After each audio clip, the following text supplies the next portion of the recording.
Hello, my name's Dr. Matt Cap from Capitalize Education. In this video, we'll have a chat about communication difficulties in autism. As the saying goes, once you've met one person on the spectrum, you've met one person on the spectrum.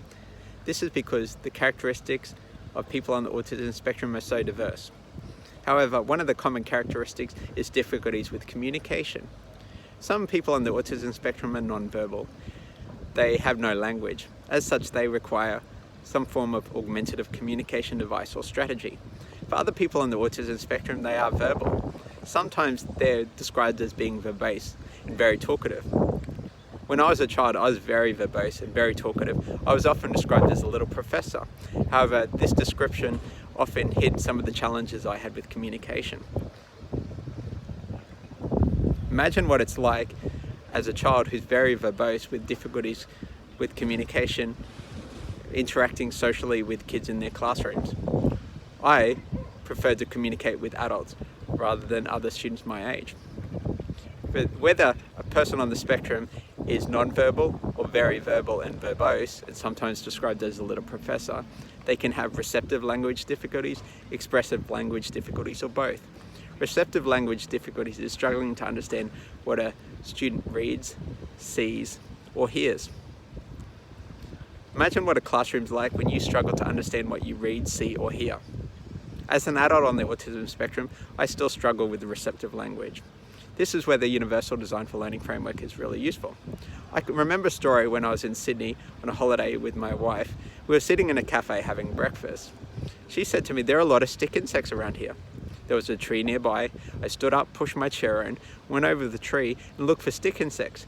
However, I couldn't find any. I went back and sat down and said to my wife, "I can't find any stick insects." She said, "Don't be silly. I was talking about skinny women." In this case, she was using the metaphor of a stick insect for skinny women. I struggle with metaphors and struggle with abstract language. This is where Principle 2 of the Universal Design for Learning framework is really useful. The idea that teachers represent information to students in multiple ways. Teachers could represent verbal language with visual images and written information to support students who have receptive language difficulties. For other students, they might have difficulties with expressive language, communicating their ideas. Imagine how difficult it is for a student who struggles to communicate what they know and understand.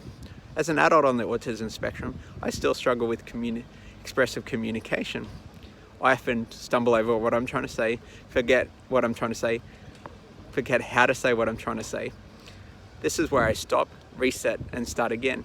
It's important as an adult to have internal strategies for dealing with the difficulties that I have. This is once again useful around the Universal Design for Learning framework.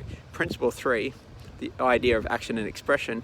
Teachers allow students to demonstrate what they can do and know and understand in multiple ways. Could be useful for supporting a student who has expressive language difficulties.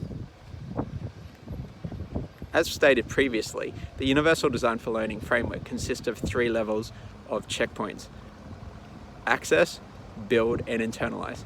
The access level of checkpoints allows teachers to help students with difficulties with communication to access the curriculum and learning process. The UDL checkpoints associated with build help students to build on those skills and strategies to access the curriculum and the learning process.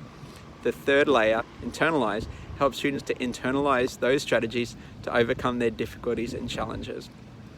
It's important as a teacher, when you're planning to support a student with communication difficulties, that you always think about other supports going to help develop independence in my student on the autism spectrum.